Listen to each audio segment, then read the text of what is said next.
Wilkie Collins' novel, The Moonstone, originally debuted as a serialized work in Charles Dickens's magazine, All the Year Round. Later in 1868, it was released in 3 volumes under the title, The Moonstone, a Romance.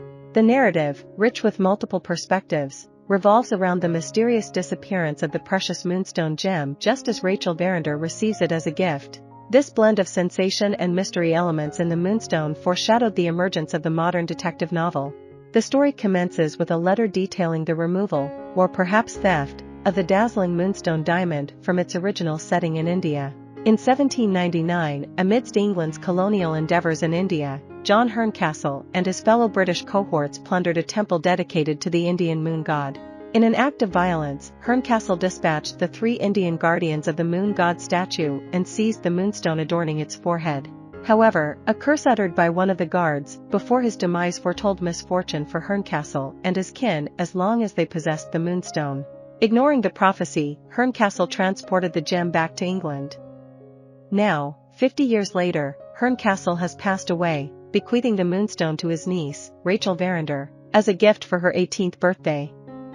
Gabriel Betteredge, the Verinder family's loyal servant, recounts this phase of the narrative, having observed firsthand the events leading up to and including Rachel's birthday celebration. A month prior to her birthday, Rachel's charming cousin, Franklin Blake, arrives at the Verinder estate in Yorkshire. Franklin reveals to Betteredge his intention to present the moonstone to Rachel, as stipulated in Herncastle's will. As Rachel and Franklin bond over their mutual attraction, they engage in activities such as painting Rachel's bedroom door, deepening their connection. Franklin, eager to please Rachel, agrees to quit smoking at her request, albeit experiencing sleepless nights as a consequence. Unbeknownst to Franklin, he also becomes the object of affection for Rosanna Spearman. Once a former thief who evoked pity from Rachel's mother, Rosanna now serves as a maid in the Verinder household. Alongside her presence, 3 enigmatic Indians arouse suspicion as they show a peculiar interest in Franklin.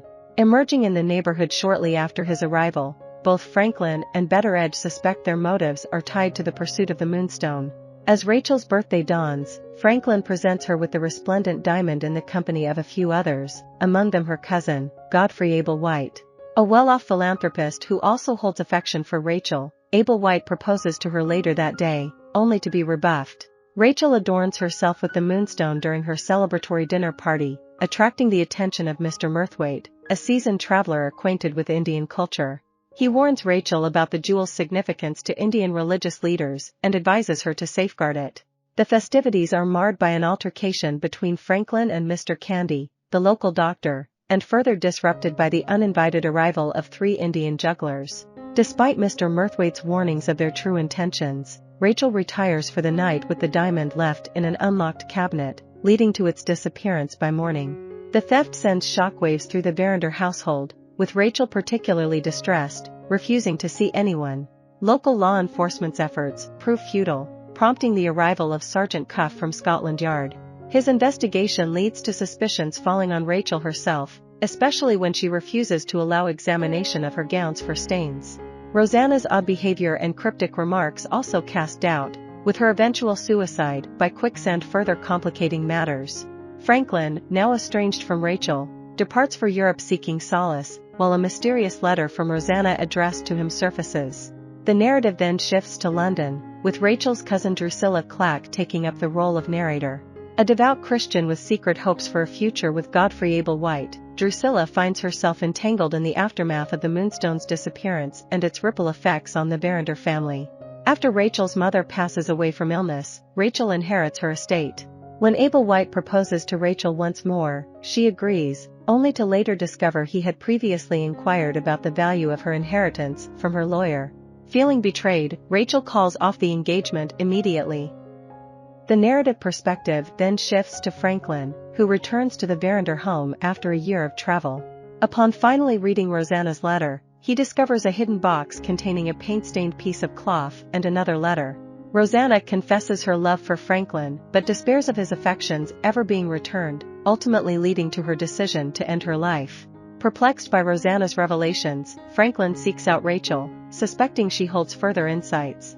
Rachel shocks Franklin by claiming she witnessed him taking the moonstone from her cabinet, a memory he cannot recall.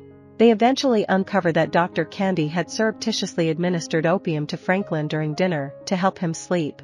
With the aid of the doctor's assistant and more opium, Franklin and Rachel reconstruct the events of that fateful night.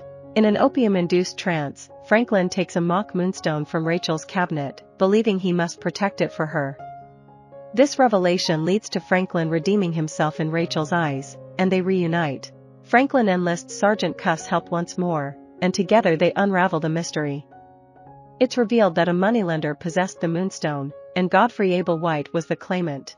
During Franklin's opium-induced state, he had entrusted the gem to Abel White, who, desperate to replace embezzled funds, pawned it. Despite Abel White reclaiming the diamond a year later, he met his demise at the hands of the Indians who sought the moonstone in India.